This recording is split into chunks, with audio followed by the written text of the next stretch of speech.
Jesucristo, el Verbo viviente, es el único medio de salvación. Él es el centro del pensamiento de nuestra vida, la fuente y la autoridad de la doctrina. El principal propósito de la vida de Cristo fue la obediencia a los mandamientos, exaltando la ley de Dios como un reflejo de su carácter. El principal mensaje a ser predicado en el mundo, basado en Apocalipsis 14, está representado por 3 ángeles llevando el Evangelio eterno al mundo entero. Este mensaje se basa en los encantos inigualables de Cristo y declara que la hora del juicio ha llegado y llama a obedecer los mandamientos de Dios. Mediante su palabra, Dios ha comunicado a los hombres el conocimiento necesario para la salvación. Las Santas Escrituras deben ser aceptadas como dotadas de autoridad absoluta y como revelación infalible de su voluntad. Y aunque el canon de las Escrituras inspiradas está cerrado, el Espíritu Santo continúa iluminando, amonestando y confortando al pueblo de Dios a través del testimonio de Jesús, el Espíritu de profecía. El camino a la vida se traza a través de un camino angosto que debe ser recorrido con confianza a las promesas que Dios dejó a hombres y mujeres fieles que dedicaron sus vidas hasta la muerte por el Evangelio eterno. Los fundadores de la Iglesia soñaron con el día en que la revelación sería una realidad en sus vidas. Miraron con los ojos de la fe a aquel día glorioso cuando finalmente la promesa sería cumplida en la venida magistral de Jesucristo a esta tierra para recompensar a cada uno según sea su obra.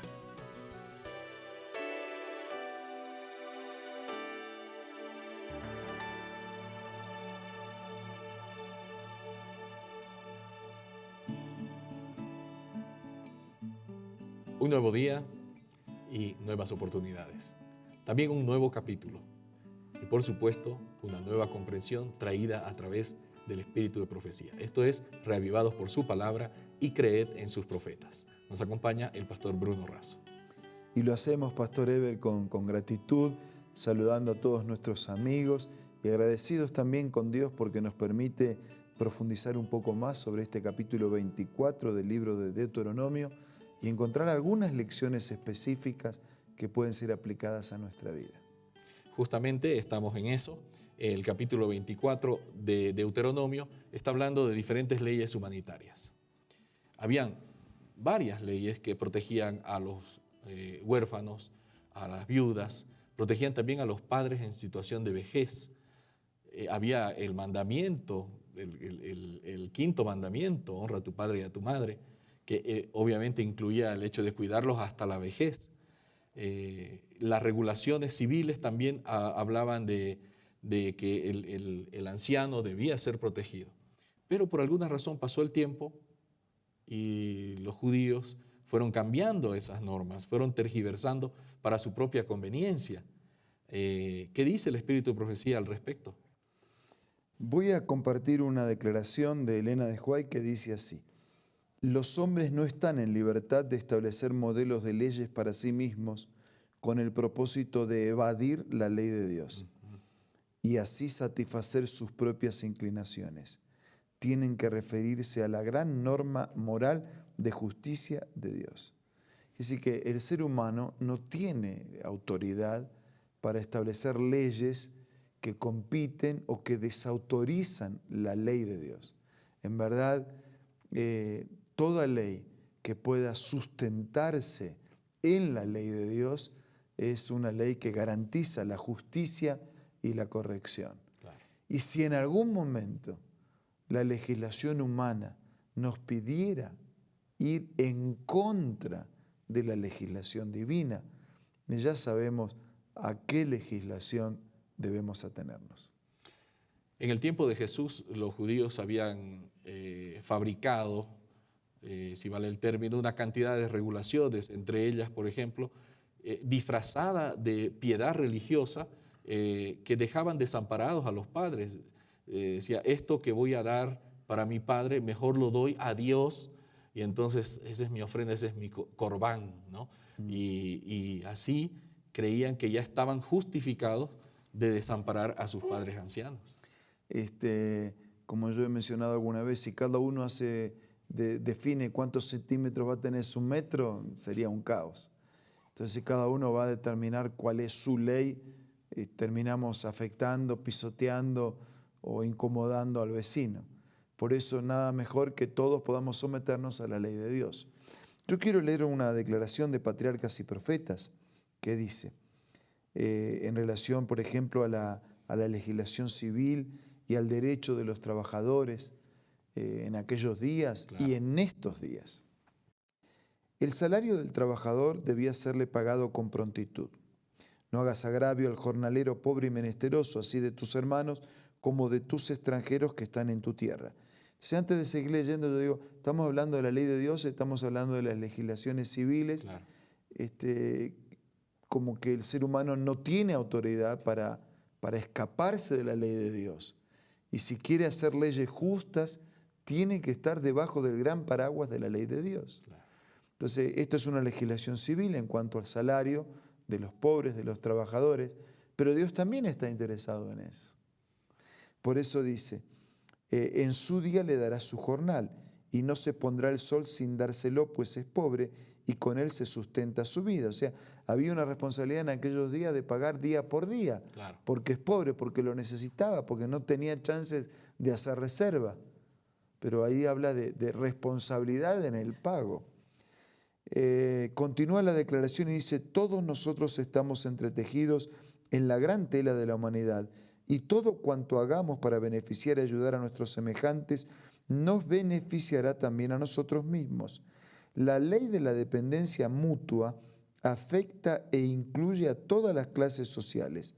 Los pobres no dependen más de los ricos que los ricos de los pobres. Mientras una clase pide una parte de las bendiciones que Dios ha concedido a sus vecinos más ricos, la otra necesita el fiel servicio, la fuerza del cerebro, de los huesos y de los músculos que constituyen el capital de los pobres. A veces se da que, por un lado hay profesionales, y por profesional que seas, necesitas del operario, del jornalero, necesitamos del constructor, del albañil, del que arregla los sanitarios, que de pronto su título no es igual a de este título de profesional, pero este necesita del otro y el otro necesita del profesional. Va a un médico, va a un odontólogo, va a alguien que cuida de sus ojos. Entonces, el rico necesita del pobre y el pobre necesita del rico. Todos nos necesitamos unos de los otros. Entonces, qué importante es entender que nos debemos hacia el otro, no solo por una legislación humana, civil, sino que nos debemos hacia el otro por una legislación divina. Ahora, pastor, es muy importante lo que usted está diciendo. Todas estas legislaciones, entonces, en resumen, estas legislaciones sobre el derecho de los trabajadores, los jornaleros, están basadas, cimentadas en la gran ley divina de los 10 mandamientos, en la parte que se preocupa del prójimo, de no codiciar, de ayudar al prójimo, ¿no es cierto?, de no matarlo, de no robarle. Entonces, ahí está, porque cada uno asume una responsabilidad. Deberían estar siempre basados. Ni siempre ni todas están basadas. Por eso es que nosotros vivimos en el mundo en el que vivimos, reclamos, protestas, injusticias, porque ni siempre están basadas en la justicia del cual Dios es el exponente en mayúsculas. Entonces, si queremos leyes justas, deben estar basadas en la justa ley de Dios. En reglas generales, en la teoría, están basadas, porque como que coincide, ¿no? Las leyes civiles penan el robar, de la misma manera que la ley divina dice no robarás. Entonces, es muy importante que nosotros entendamos que, insisto, nos debemos hacia los demás, no solo por un mandato civil de la sociedad, sino que nos debemos a los demás por un mandato divino. Y si en algún momento lo que la sociedad me pide compite, o sea, Está en está contraposición. en contraposición de lo que Dios pide, para mí está claro, ¿no? Y espero que por la gracia de Dios esté claro en todos nosotros a quién nos debemos en primer lugar. Qué interesante, pastor, que la cita que leyó dice que estamos en una relación de dependencia mutua. Los pobres dependen tanto de los ricos como los ricos de los pobres. Me imaginaba yo un arquitecto e ingeniero que tiene que construir un edificio, sabe toda la estructura, conoce lo que se necesita para edificar, pero necesita la mano de aquella persona más humilde que tiene que poner el ladrillo tras ladrillo. Y algunos de esos arquitectos o ingenieros podrían hacerlo, pero muchos no podrían hacerlo, Claro. porque no están preparados para hacerlo. Así que necesitan del otro. Qué bueno. Esa relación de mutua dependencia, amigos, es lo que sostiene la humanidad. Y tratar de olvidar o de omitir eso es que intentar desconocer los principios de la ley divina. La gran ley de amor, ¿no? Amarás a tu prójimo como a ti mismo, pero la más importante, amarás a Dios por encima de todas las cosas, ¿no? La base de todas las regulaciones justas que debe tener la humanidad. Tenemos un momento para recibir un consejo importante y enseguida volvemos.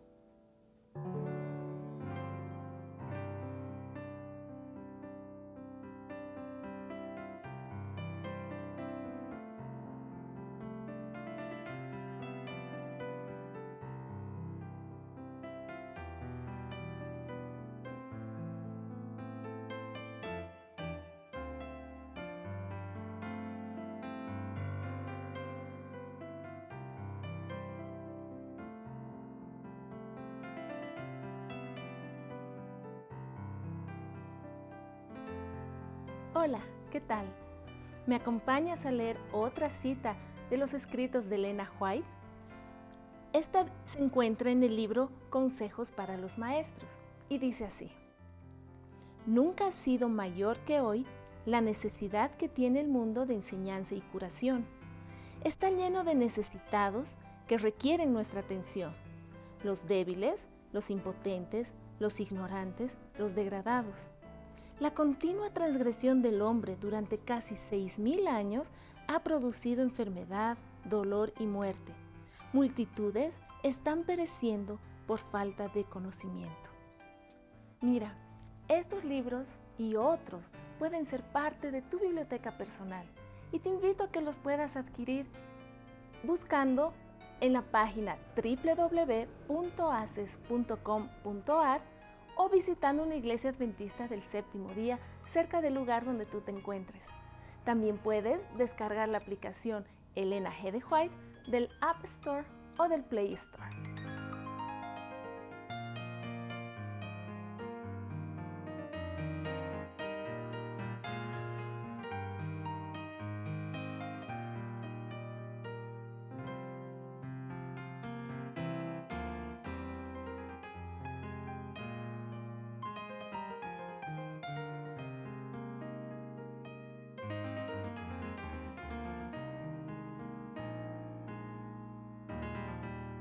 ¿Qué nos queda sino solo agradecer a Dios por esa justa ley divina? Vamos a orar.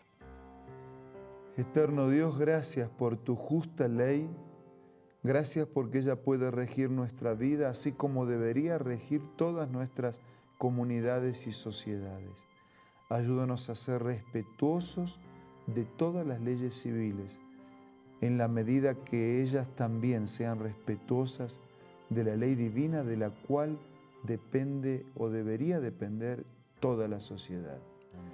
Te pedimos, Señor, que nos ayudes a ser correctos en todo lo que hagamos y que no importa en qué segmento de la sociedad estemos, con lo que somos, con lo que tenemos, podamos ser fieles representantes de la justicia y del carácter del Señor.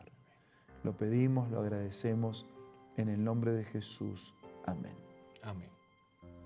Esto ha sido Reavivados por su palabra. Nos encontramos el día de mañana.